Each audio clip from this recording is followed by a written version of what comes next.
Hi friends, welcome to our channel Pujji creation. నేను మీ నందు. ఎలా ఉన్నారు? అందరూ బాగున్నారా? ఇక ఈ వీడియో వచ్చేటప్పటికి ఓన్లీ మా పరివారం ప్రోగ్రామ్ గురించి, షో గురించి రివ్యూ మాత్రం చెప్తాను. అసలు ఆ షో ఏం జరిగింది, ఆ షోలో ఏం జరిగింది, ఎలా ఎంటర్టైన్మెంట్ ఇచ్చారు అనేది మాత్రం రివ్యూ మాత్రం చెప్తాను. ఆ షోలో ఏం జరిగింది అనేది. వీడియోలోకి వెళ్ళే ముందు చిన్న రిక్వెస్ట్ ఏంటంటే, వీడియో నచ్చితే లైక్ చేయండి, సబ్స్క్రైబ్ చేయండి అండ్ చిన్న కామెంట్ ఇవ్వడం మర్చిపోవద్దు.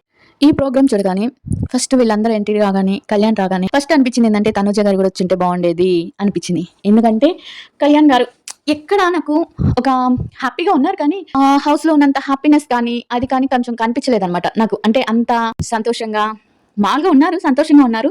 బట్ తనుజ గారు వచ్చింటే ఇంకొంచెం బాగుండేదేమో అని అనిపించింది ఫస్ట్ టైం.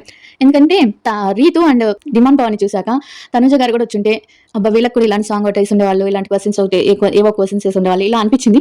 మరి ఎందుకు రాలేదో, ఆ షోకి ఎందుకు రాలేదో తెలియట్లేదు. ఫస్ట్ టైం ఈ షోకి వచ్చింటే బాగుండేది అనిపించింది. ఇంకా వీడియోలోకి వెళ్ళిపోతే తను అందరి గురించి మాట్లాడతారనమాట. అందరినీ పరిచయం చేసుకుని ఉంటారు. అందరినీ పరిచయం చేసుకున్నాక కళ్యాణ్ విజయం వెనకాల రహస్యం ఏంటి, కళ్యాణ్ విన్నర్ అయినందుకు సంతోషంగా ఉంది. ఆ తర్వాత కొన్ని షార్ట్స్ పడ్డాయి అనమాట. శ్రీజ కొంచెం ఓవర్ చేసిందని చెప్పొచ్చు. ఎందుకంటే తను అరిచిన మామూలుగానే తను ఉండేదే అంతా, తను ఓవర్ అనలేము. తన పర్సనాలిటీ అంతే కదా, అరుస్తూనే ఉంటది కదా. అక్కడ కొంతమంది కొంచెం ఆడుకున్నారని చెప్పొచ్చు శ్రీజాని. తర్వాత వచ్చి కొన్ని ముఖ్యమైన విషయాలు ఏంటంటే, వీళ్ళు బీబీ ఛానల్ అని చెప్పి ఇంటర్వ్యూ అని చెప్పి కొన్ని ప్రశ్నలు వేశారనమాట వీళ్ళని. అవి ఏంటంటే కొన్ని అయితే కామెడీగా ఉన్నాయి, కొన్ని మాత్రం సీరియస్గా వేశారు.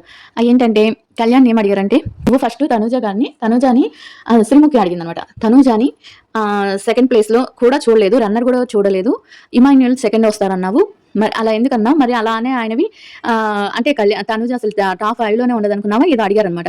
అడిగితే దాన్ని కళ్యాణ్ అన్నాడు, నేను రన్నర్గా కాదు విన్నర్గా అనుకున్నాను. అంటే అప్పుడు నువ్వు టాప్ 5లో తనుజ విన్నర్ అయ్యి ఇమాన్యుయల్ రన్నర్ అయితే నువ్వు టాప్ 5లో ఉండేవాడు అనగానే టింగ్ అని అనిపెడుతుంది అనమాట.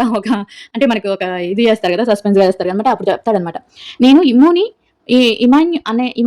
అన్ననేమో పోటీగా అనుకున్నాను, నాకు గేమ్లో పోటీగా అనుకున్నాను ఇమ్ము అనని. బట్ తనుజాని అలా అనుకోలేదు, నేను పోటీగా అనుకోలేదు తనుజాని.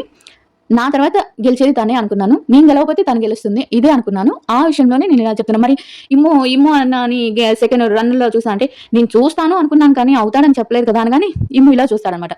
అలానే అదే చెప్తున్నాను, నేను విన్నర్ అవ్వకుండా ఉంటే తనుజ విన్నర్ అయి ఉండేది. అంటే నువ్వు అప్పుడు రన్నర్ కూడా అవి ఉండవా అంటే, ఏమో అండి నాకు అది తెలియదు అంటే. ఇంకొకటి వచ్చి నా మనసులో ఉన్నది అయితే అదే, నేను ఇమ్ము అన్ననైతే ఒక పోటీగా చూశాను, తనుజనైతే నేను అసలు పోటీగా చూడలేదు.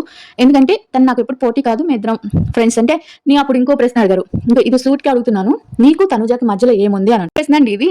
ఒకవేళ అడిగారు అనుకోండి, ఇప్పుడు రీతు అండ్ డిమాండ్ పవన్ నీకు డిమాండ్ పవన్ మధ్యలో ఏముంది అని అడిగితే ఫ్రెండ్స్ అని చెప్తారు. ఇది బయట ఏ రిలేషన్ ఉన్నా కూడా దాన్ని బయటకి చెప్పుకోలేరు కదా, అంతమంది ముందు. అది షోలో ఏం చెప్తారు, ఫ్రెండ్షిప్ అని చెప్పాడు, బెస్ట్ ఫ్రెండ్షిప్ అని చెప్పాడు. ఇంకొక ప్రశ్న వచ్చి, నీకు బయట బాగా పిఆర్లు, ఏఆర్లు, ఎస్ఏలు అన్ని బాగా పనిచేసాయంట కదా, ఆ పని చేయడం వల్లే నువ్వు విన్ అయ్యావంట కదా అని ఇంకో ప్రశ్న అడుగుతుంది. ఒకే ప్రశ్న ఆన్సర్ చెప్పాడు. ఇప్పుడు నాకు పిఆర్లు పనిచేసినా, ఏఆర్లు పనిచేసినా, ఇంకేవేవో పనిచేసినా నేననేవాడిని హౌస్లో బాగా ఆడితేనే, ప్రజలకి బాగా నచ్చితేనే, ప్రజలకి నా క్యారెక్టర్ నచ్చితేనే కదా ఓట్లేస్తారు. పిఆర్ చెప్పిందానో లేకపోతే ఇంకొకళ్ళు చెప్పారని ఓట్లేరు కదా. నేను నా క్యారెక్టర్, నా వ్యక్తిత్వం నచ్చితేనే ఓట్లేసి వాళ్ళు వేశారు, నేను గెలిచాను, ఇక్కడ ఉన్నాను అని పర్ఫెక్ట్ ఆన్సర్ అనిపించింది నాకు. ఇంకా రెండోది వచ్చి రీతుని, నేను మిగతా అన్ని ఎందుకు చెప్పట్లేదంటే అవి ఎంటర్టైన్మెంట్ ఉన్నాయి కాబట్టి, అవి ఓన్లీ గేమ్స్, పాటలు ఇవి కాబట్టి నేను చెప్పాలనుకోవట్లేదు. ఇవి మాత్రం ప్రశ్నలు కాబట్టి మీకు తెలియాలి కాబట్టి ఎవరిని ఏం ప్రశ్నలు అడిగారు అనేవి. అంటే మనకి కొంతమంది మనలో కూడా ఈ ప్రశ్నలు ఉంటాయి కదా, ఇవి అడగాలి అని అనిపిస్తుంటుంది కదా, అందుకని ఈ ప్రశ్నల వరకే చెప్తున్నాను. ఆ తర్వాత వచ్చి రీతు, నువ్వు ఇమ్ము చాలా ఏళ్ల నుంచి ఫ్రెండ్స్ కదా, అనుజ కూడా ఒక ప్రోగ్రామ్ నుంచి, తనైతే కొంచెం తగ్గ నుంచే. మీ ఇద్దరు ఫ్రెండ్స్ అయినప్పుడు మీ ఇద్దరు ఎందుకు ఇమ్మును వదిలేసి నువ్వు డిమాండ్ పవన్ దగ్గరికి వెళ్ళిపోయావు, డిమాండ్ పవన్ గెలవాలని ఎందుకు అనుకున్నావు అని అడిగిందనమాట. దానికి రీతు వచ్చి, నేను ఇమ్మును వదిలేసి వెళ్ళలేదు, నేను తనుజ ఇమ్మును వదిలేసి వెళ్ళలేదు, తానే మమ్మల్ని వదిలేసి కళ్యాణ్ దగ్గరికి వెళ్ళాడు అంతేను, ఇంకేం లేదు. ఇంకోటి ఏంటంటే, మనల మీద ఎవరు కేరింగ్ చూపిస్తారో, మనల్ని ఎవరు సపోర్ట్ చేస్తారో వాళ్ళ మీద మనం కూడా గెలవాలి విన్ అవ్వాలి అనుకుంటాం కాబట్టి నేను డిమాండ్ పవన్ అవ్వాలని చెప్పేస్తుంది అనమాట. ఇంకా డిమాండ్ పవన్ వచ్చి ఏ క్వశ్చన్ వేస్తుంది, కప్పు కొట్టడానికి వచ్చాం అనుకున్నాం కానీ డబ్బులు తీసుకెళ్తాం అనుకోలేదు, బయట ఆడియన్స్ కానీ ఫ్యాన్స్ కానీ అండ్ మీ మమ్మీ డాడీ కానీ ఏమనుకున్నారు అని అంటే, దానికి డిమాండ్ పవన్, నేను కప్పుతో వచ్చిన దానికన్నా కూడా డబ్బుతోనే వచ్చానని, డబ్బుతో వచ్చిందే వాళ్ళకి ఇష్టం అనిపించింది, మా అమ్మ నాన్న కూడా డబ్బుతో వచ్చినందుకు హ్యాపీగా ఫీల్ అయ్యారు, అందుకని నాకు కప్పు రాలేదని ఏ కోసానా నాకు బాధ లేదు అని చెప్పాడు అనమాట. ఇక భరణి గారిని అడుగుతుంది శ్రీముఖి.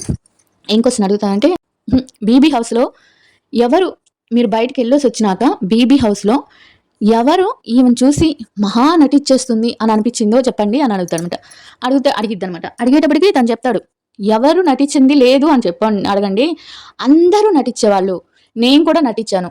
ఒక సుమన్ గారి దగ్గర తప్పించి అందరి దగ్గర నటించారు. ఆయన దగ్గర నటించడానికి నాకు రాలేదు. బట్ అందరూ ఏదో ఒక విషయంలో ఏదో ఒక దగ్గర నటించిన వాళ్ళే అని చెప్తాడు. అంటే మీరు నటించారా? ఎవరి దగ్గర నటించారు అంటే పేర్లు ఇప్పుడు నేను చెప్పలేను. బట్ నటించే వాళ్ళు అందరు నటించారు అని అంటాడు. అక్కడ ఇంకా అయిపోయింది.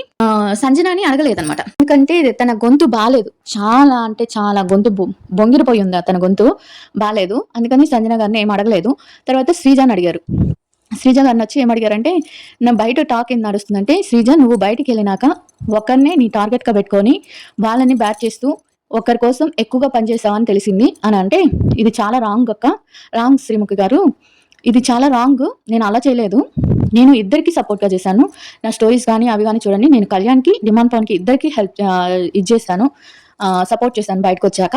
అలానే నేను ఎవరిని రాంగ్ చేయలేదు, బ్యాడ్ చేయలేదు అని చెప్పింది అనమాట. ఇలా అన్ని జరిగాయి. గేమ్స్ ఆడారు, అన్ని ఆడినాక సంజన టీము బన్నీ టీము ఒకటిగా అయ్యారు కాబట్టి వేరువేరుగా ఉన్నారు కాబట్టి సంజన టీం గెలుస్తుంది. సంజన టీం గెలిచాక విన్ అయిపోయి వెళ్ళిపోతారు. ఇదనమాట పరివారం. నాకైతే ఏమనిపించిందంటే తనుజ గారు కూడా వచ్చుంటే బాగుండేది. అంటే ఎక్కువ మనకి డిమాండ్ పవన్ రీతుని ఎక్కువ చూపించారు. ఎక్కువ ఫోకస్ అనేది విన్ అయిన కళ్యాణ్ మీద నాకు అంత లేదనిపించింది. తను కూడా అంత హుషారుగా అనిపించింది. ఏదో ఉన్నాడు రావాలి తప్పదు అన్నట్టు చేసినట్టు అనిపించింది నాకు. తను కూడా మేబీ బాగా హుషారుగా ఉండాలంటే తను కూడా పేరుగా వచ్చుంటే బాగుండేది అని అనిపించింది. ఇది ఈ వీడియో చూసాక మా పరివారంలో చెప్పిద్ది అనమాట.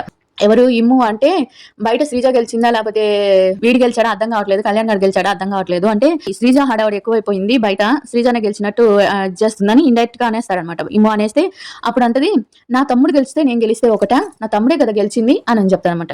ఇక్కడ అందరికీ క్లారిటీ ఇవ్వాలనుకుంటుంది ఏంటంటే శ్రీజ తన్ని తమ్ముడిగా చూసుకుంటుంది. ఇప్పటి నుంచి కాదు, ఫస్ట్ నుంచి కూడా. మీరు ఏవేవో ఊహించేసుకొని వాళ్ళ మాటలు వింటున్నారు వీళ్ళు మాటలు వింటున్నారు అనేది ఏది పెట్టుకోకండి. అదనమాట సంగతి. ఇలా జరిగింది వీడియో. ఈ వీడియో నచ్చితే లైక్ చేసి సబ్స్క్రైబ్ చేయండి. ఇంకా అప్డేట్స్ వస్తే మళ్ళీ వీడియో పెడతాను. Bye everyone.